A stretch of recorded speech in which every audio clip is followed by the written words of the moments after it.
नमस्कार दोस्तों, आज हम लोग प्राचीन भारत के उन रहस्यों के बारे में जानेंगे जो हमें किताबों में बिल्कुल झूठ पढ़ाया गया है।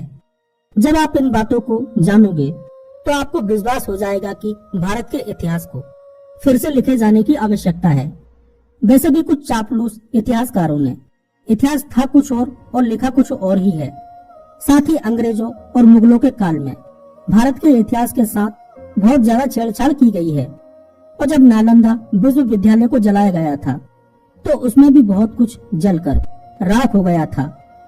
भारत के लोगों ने दूसरे देशों के कबीलों में रहने वाले लोगों को सामाजिक बनाया, धर्म का ज्ञान दिया। हमने दुनिया के लोगों को सिखाया कि पढ़ना लिखना क्या होता है, भाषा का ज्ञान दिया, खेलना कूदना सिखाया। संगीत भी भारत की ही देन है। आज का आधुनिक विज्ञान भी ऐसे हथियार, यान, जहाज आदि नहीं बना सकता।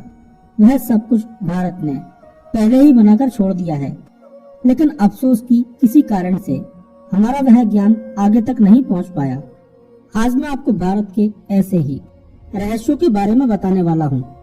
यदि वीडियो पसंद आए तो प्लीज चैनल को सब्सक्राइब करके साथ में घंटी वाला बेल आइकन जरूर दबा देना, तभी आपको न्यू वीडियो का नोटिफिकेशन मिल पाएगा। तो चलिए दोस्तों, बिना टाइम को वेस्ट किए वीडियो को स्टार्ट करते हैं। यदि हम धार्मिक इतिहास के लाखों वर्ष प्राचीन इतिहास को ना भी माने तो संस्कृत और कई प्राचीन भाषाओं के इतिहास के तथ्यों के अनुसार प्राचीन भारत के इतिहास की शुरुआत लगभग 13,000 ईसा पूर्व हुई थी, अर्थात आज से लगभग 15,000 वर्ष पूर्व। उक्त 15,000 वर्षों में भारत ने जहाँ एक और हिमयुग देखा तो वहीं उसने जल प्रलय को भी झेला। उस दौर में भारत में इतना उन्नत, विकसित और सभ्य समाज था जैसा कि आज देखने को मिलता है। इसके अलावा ऐसी कई प्राकृतिक आपदाओं का जिक्र और राजाओं की वंशावली का वर्णन है जिससे भारत के प्राचीन इतिहास की झलक मिलती है। आइए जानते हैं प्राचीन भारत के ऐसे 10 रहस्य जिन पर अब विज्ञान भी शोध करने लगा है और अब वह भी इसे सच मानता है। नंबर 1, प्रथम जीव और मानव की जन्म स्थली। कुछ विद्वान मानते हैं कि जब अफ्रीका, अमेरिका और ऑस्ट्रेलिया एक थे तब भारत के एक हिस्से मात्र में डायनासोरों का राज हुआ करता था। लेकिन 50 करोड़ वर्ष पूर्व वह युग बीत गया। प्रथम जीव की उत्पत्ति धरती के पैंजिया भूखंड के काल में गोंडवाना भूमि पर हुई थी। गोंडवाना महाद्वीप एक ऐतिहासिक महाद्वीप था। भूवैज्ञानिकों के अनुसार लगभग 50 करोड़ वर्ष पहले पृथ्वी पर 2 महाद्वीप हुआ करते थे। उक्त 2 महाद्वीपों को वैज्ञानिकों ने 2 नाम दिए। एक का नाम था गोंडवाना लैंड और दूसरे का नाम था लॉरेशिया लैंड। गोंडवाना लैंड दक्षिण गोलार्ध में था और उसके टूटने से अंटार्कटिका, ऑस्ट्रेलिया, दक्षिणी अमेरिका और अफ्रीका महाद्वीप का निर्माण हुआ। गोंडवाना लैंड के कुछ हिस्से लॉरेशिया के कुछ हिस्सों से जुड़ गए जिनमें अरब प्रायद्वीप और भारतीय उपमहाद्वीप हैं। गोंडवाना लैंड का नाम भारत के गोंडवाना प्रदेश के नाम पर रखा गया है क्योंकि यहाँ शुरुआती जीवन के प्रमाण मिले हैं। फिर 13 करोड़ साल पहले जब यह धरती 5 द्वीपों वाली बन गई तब जीव जगत का विस्तार हुआ। उसी विस्तार क्रम में आगे चलकर कुछ लाख वर्ष पूर्व मानव की उत्पत्ति हुई। जीवन का विकास सर्वप्रथम भारतीय दक्षिण प्रायद्वीप में नर्मदा नदी के तट पर हुआ था जो विश्व की सर्वप्रथम नदी है। यह डायनासोरों के सबसे प्राचीन अंडे एवं जीवाश्म प्राप्त हुए हैं। भारत के सबसे पुरातन आदिवासी गोंडवाना प्रदेश के गोंड संप्रदाय की पुराकथाओं में भी यह तथ्य वर्णित है। गोंडवाना मध्य भारत का ऐतिहासिक क्षेत्र है जिसमें मध्य प्रदेश, छत्तीसगढ़, आंध्र प्रदेश और महाराष्ट्र राज्य के हिस्से शामिल हैं। गोंड नाम की जाति आर्य धर्म की प्राचीन जातियों में से एक है जो द्रविड़ समूह से आती है। उल्लेखनीय है कि आर्य नाम की कोई जाति नहीं होती थी।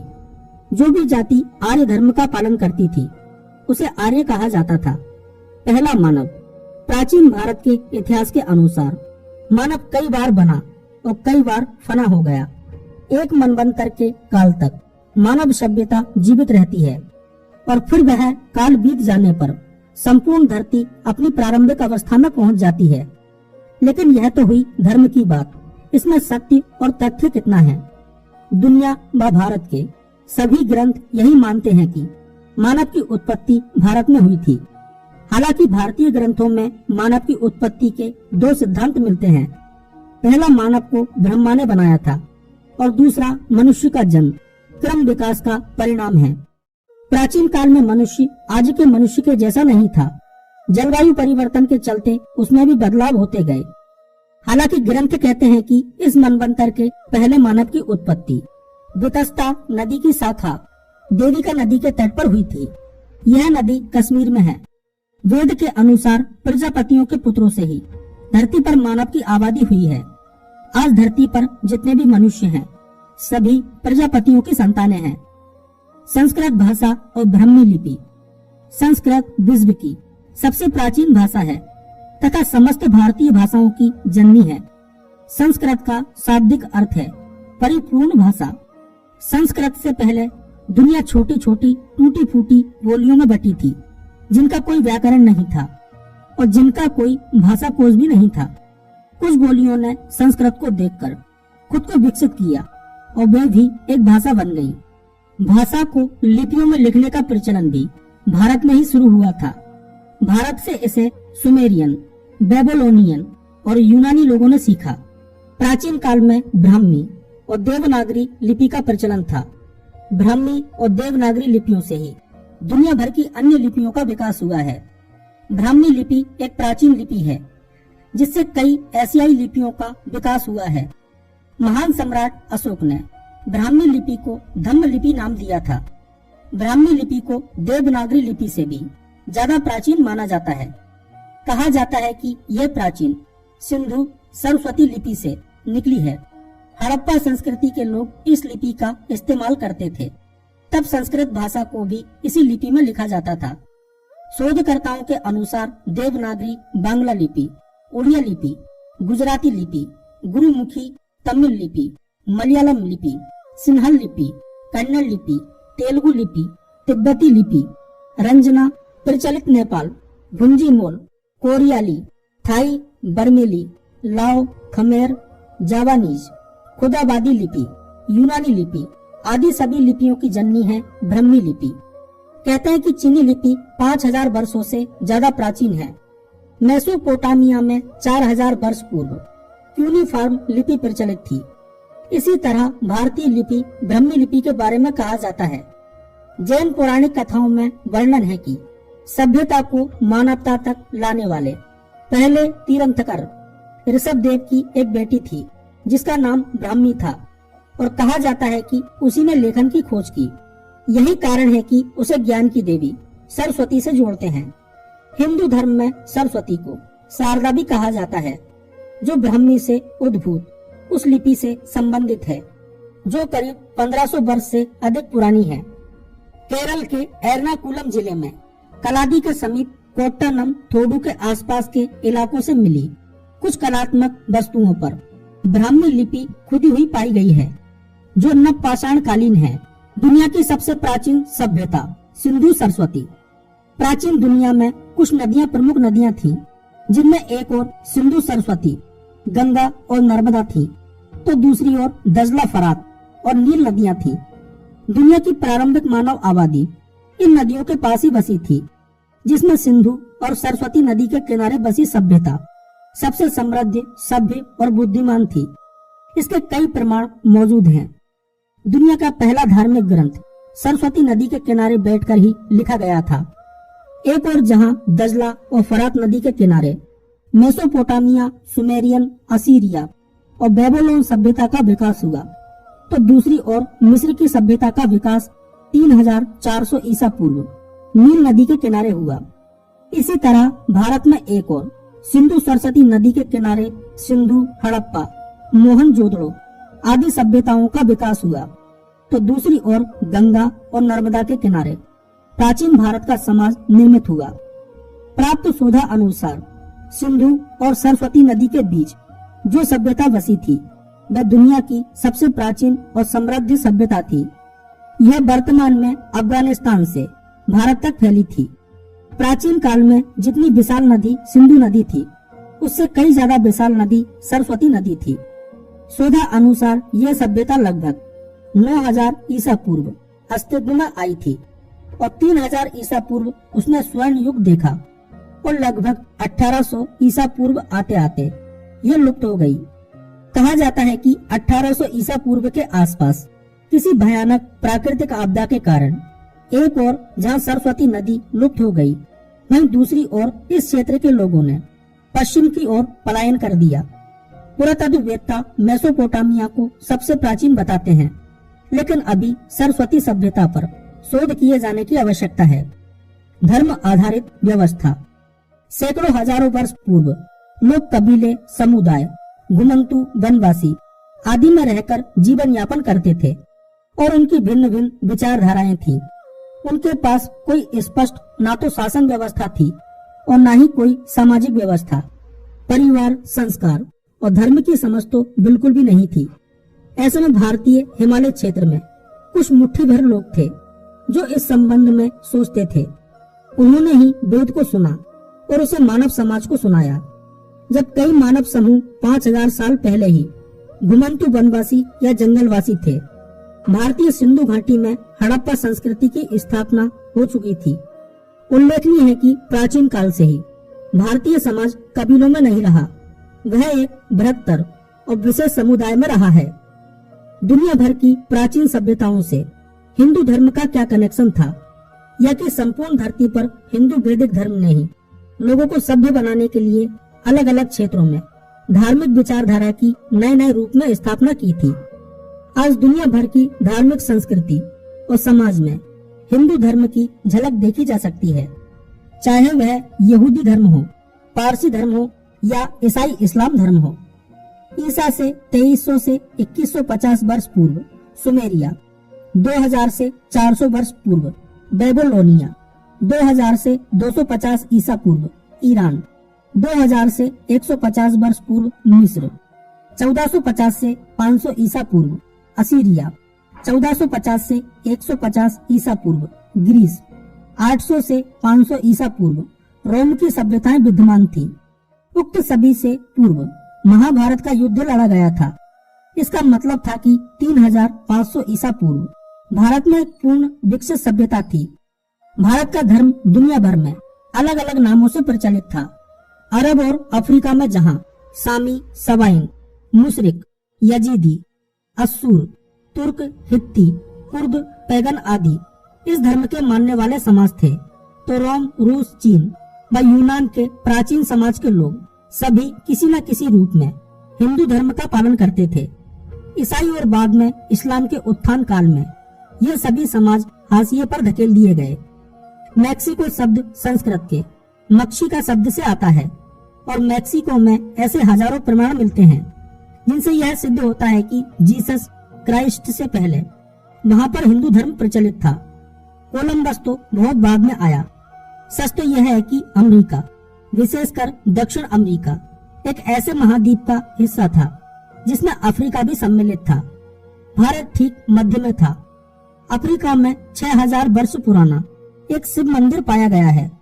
चीन, इंडोनेशिया, मलेशिया, लाओस, जापान में हजारों वर्ष पुरानी विष्णु, राम और हनुमान की प्रतिमाएं मिलना इस बात के सबूत हैं कि हिंदू धर्म संपूर्ण धरती पर था। भारत में रहते थे एलियंस। प्राचीन अंतरिक्ष विज्ञान के संबंध में खोज करने वाले एरिक वॉन डेनिकन तो यही मानते हैं कि भारत में ऐसी कई जगह हैं जहां एलियंस रहते थे, जिन्हें वे आकाश के देवता कहते हैं। हाल ही में भारत के खोजी दल ने कुछ गुफाओं में ऐसी भित्ति चित्र देखे हैं जो कई हजार वर्ष पुराने हैं। प्रागैतिहासिक शैल चित्रों के शोध में जुटी एक संस्था ने रायसेन के करीब 70 किलोमीटर दूर घने जंगलों के शैल चित्रों के आधार पर अनुमान जताया है कि प्रदेश के एक हिस्से में दूसरे ग्रहों के प्राणी एलियंस आए होंगे। प्राचीन अस्त्र और शस्त्र। ऐसा नहीं है कि मिसाइलों या परमाणु अस्त्र का आविष्कार आज ही हुआ है। रामायण काल में भी परमाणु अस्त्र छोड़ा गया था और महाभारत काल में भी। इसके अलावा ऐसे भी कई अस्त्र और शस्त्र थे जिनके बारे में जानकर आप आश्चर्य करेंगे। विज्ञान इस तरह के अस्त्र शस्त्र बनाने में अभी सफल नहीं हुआ है। हालांकि लक्ष्य को भेद कर लौट आने वाला अस्त्र वह बना चुका है। उदाहरण के तौर पर एरिक गोन अपनी बेस्ट सेलर पुस्तक चैरियट्स ऑफ गॉड्स में लिखते हैं कि लगभग 5000 वर्ष पुरानी महाभारत के तत्कालीन कालखंड में कोई योद्धा किसी ऐसे अस्त्र के बारे में कैसे जानता था जिसे चलाने से 12 साल तक उस धरती पर सूखा पड़ जाता था। ऐसा कोई अस्त्र जो इतना शक्तिशाली हो कि वह माताओं के गर्भ में पलने वाले शिशु को भी मार सके। इसका अर्थ है कि ऐसा कुछ न कुछ तो था जिसका ज्ञान आगे नहीं बढ़ाया गया अथवा लिपिबद्ध नहीं हुआ और गुम हो गया। प्राचीन भारत बहुत ही समृद्ध और सभ्य देश था, जहाँ हर तरह के अत्याधुनिक हथियार थे, तो वहीं मानव के मनोरंजन के भरपूर साधन भी थे। एक और जहाँ शतरंज का आविष्कार भारत में हुआ, वहीं फुटबॉल खेल का जन्म भी भारत में हुआ है। भगवान कृष्ण की गेंद यमुना में चली जाने का किस्सा बहुत चर्चित है, जो दूसरी ओर भगवान राम के पतंग उड़ाने का उल्लेख भी मिलता है। कहने का तात्पर्य यह है कि ऐसा कोई सा खेल या मनोरंजन का साधन नहीं है जिसका आविष्कार भारत में न हुआ हो। भारत में प्राचीन काल से ही ज्ञान को अत्यधिक महत्व दिया गया है। कला, विज्ञान, गणित और ऐसे अनगिनत क्षेत्र हैं जिनमें भारतीय योगदान अनुपम है। आधुनिक युग के ऐसे बहुत से आविष्कार हैं जो भारतीय शोधों के निष्कर्षों पर आधारित हैं। अद्भुत मंदिर रचना। प्राचीन भारतीयों ने एक और जहां पिरामिड नुमा मंदिर बनाए, दूसरी ओर स्तूप नुमा मंदिर बनाकर दुनिया को चमत्कृत किया। आज दुनिया भर के धर्म के प्रार्थना स्थल इसी शैली में बनते हैं। मिस्र के पिरामिडों के बाद हिंदू मंदिरों को देखना सबसे अद्भुत माना जाता था। प्राचीन काल के बाद मौर्य और गुप्त काल के मंदिरों को नए सिरे से बनाया गया और मध्य काल में उनसे भी अधिकतर मंदिरों का विध्वंस किया गया। माना जाता है कि किसी समय ताजमहल भी एक शिव मंदिर ही था। कुतुब मीनार विष्णु स्तंभ था। अयोध्या में महाभारत काल का एक प्राचीन और भव्य मंदिर था, इसे तोड़ दिया गया था। मौर्य, गुप्त, विजयनगरम साम्राज्य के दौरान बने हिंदू मंदिरों की स्थापत्य कला को देखकर हर कोई दांतों तले उंगली दबाए बिना नहीं रह पाता। अजंता एलोरा की गुफाएं हो या वहाँ का विष्णु मंदिर, कोणार्क का सूर्य मंदिर हो या जगन्नाथ मंदिर, या कंबोडिया के अंकोर वाट का मंदिर हो या थाईलैंड के मंदिर, उक्त मंदिरों से पता चलता है कि प्राचीन काल में, खासकर महाभारत काल में, किस तरह के मंदिर बने होंगे। समुद्र में डूबी कृष्ण की द्वारिका के अवशेषों की जांच से पता चलता है कि आज से 5000 वर्ष पहले भी मंदिर और महल इतने भव्य होते थे जितने कि मध्यकाल में बनाए गए थे। रहस्यों से भरे मंदिर। ऐसे कई मंदिर हैं जहाँ तहखानों में लाखों टन का खजाना दबा हुआ है। उदाहरण के लिए केरल के श्री पद्मनाभ स्वामी मंदिर के 7 तहखानों में लाखों टन सोना दबा हुआ है। उसके 6 तहखानों में से करीब 1 लाख करोड़ का खजाना तो निकाल लिया गया है, लेकिन 7वें तहखाने को खोलने पर राज परिवार ने सुप्रीम कोर्ट से आदेश लेकर रोक लगा रखी है। आखिर ऐसा क्या है उस तहखाने में कि जिसे खोलने से वहां तबाही आने की आशंका जाहिर की जा रही है। कहते हैं कि उस तहखाने का दरवाजा किसी विशेष मंत्र से बंद है और वह उसी मंत्र से ही खुलेगा। वृंदावन का एक मंदिर अपने आप ही खुलता और बंद हो जाता है। कहते हैं कि निधिवन परिसर में स्थापित रंग महल में भगवान कृष्ण रात में शयन करते हैं। रंग महल में आज भी प्रसाद के तौर पर माखन मिश्री रोजाना रखा जाता है। सोने के लिए पलंग भी लगाया जाता है।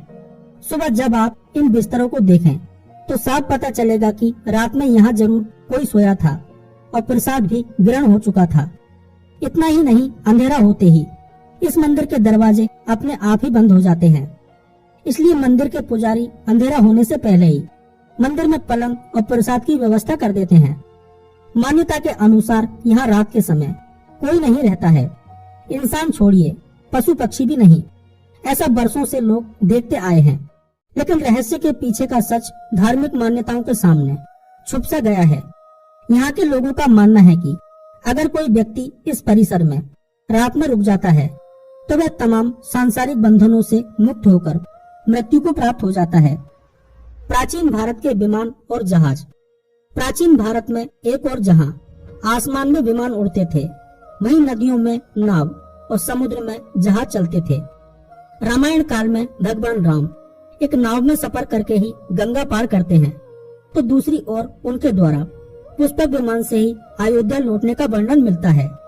दूसरी ओर संस्कृत और अन्य भाषाओं के ग्रंथों में इस बात के कई प्रमाण मिलते हैं कि भारतीय लोग समुद्र में जहाज द्वारा अरब और अन्य देशों की यात्रा करते थे।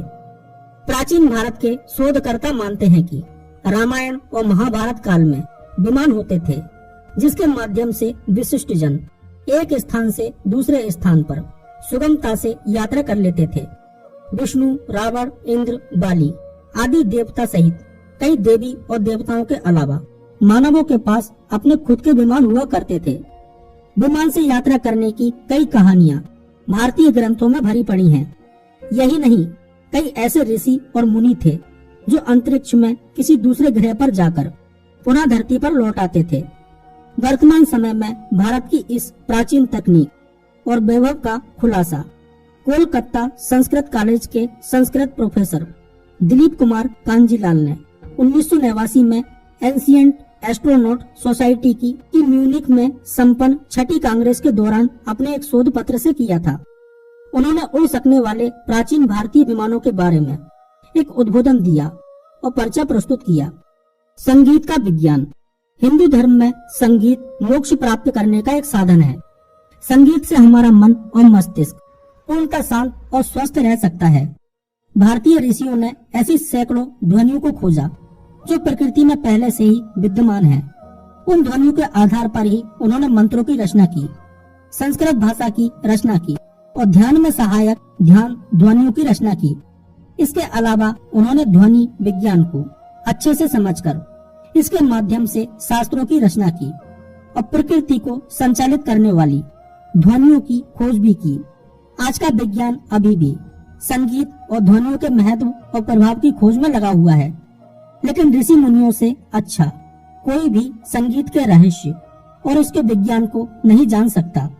शास्त्रीय संगीत शास्त्रों पर आधारित और लोक संगीत काल और स्थान के अनुरूप प्रकृति के स्वच्छंद वातावरण में स्वाभाविक रूप से पलता हुआ विकसित होता रहा है। हालांकि शास्त्रीय संगीत को विद्वानों और कलाकारों ने अपने अपने तरीके से नियमबद्ध और परिवर्तित किया।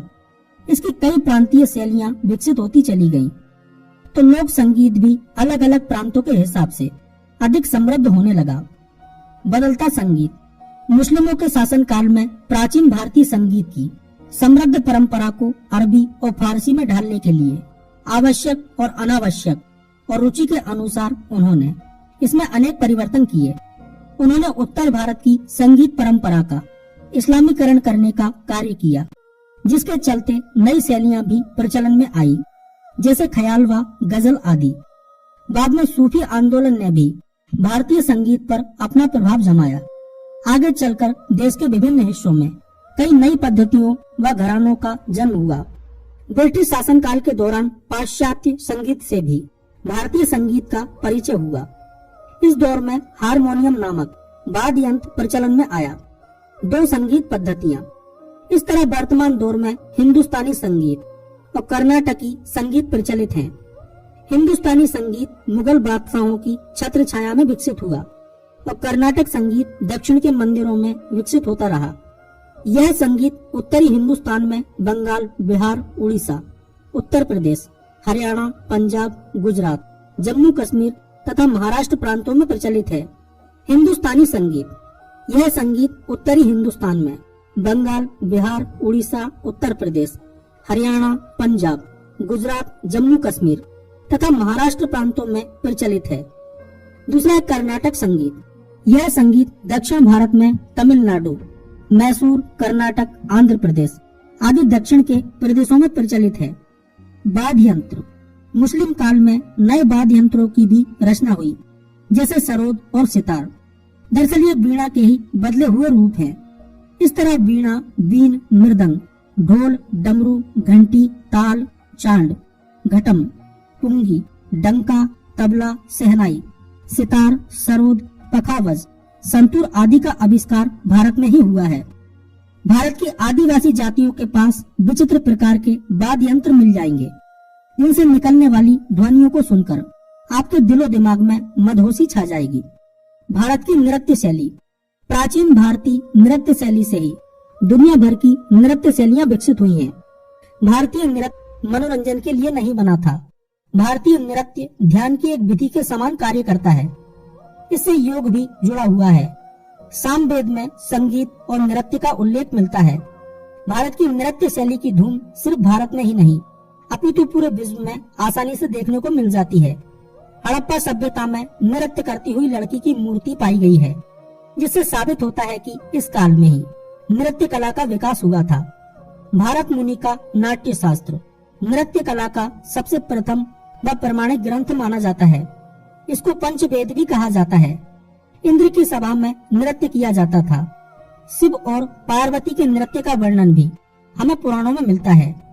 नाट्य शास्त्र के अनुसार भारत में कई तरह की नृत्य शैलियां विकसित हुई, जैसे भरतनाट्यम, चिपुड़ी, ओडिसी, कथक, कथकली, यक्षगान, कृष्ण अष्टम, मणिपुरी, मोहिनी अट्टम।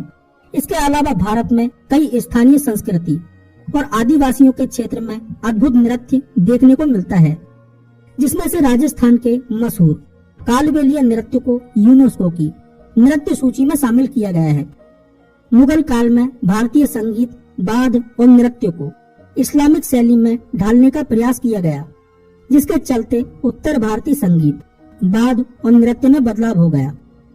तो दोस्तों, आज के वीडियो में बस इतना ही। मिलते हैं अगले वीडियो में किसी ऐसे ही टॉपिक के साथ में।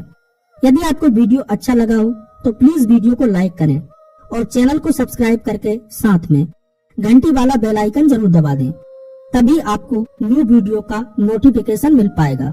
धन्यवाद। जय श्री कृष्ण।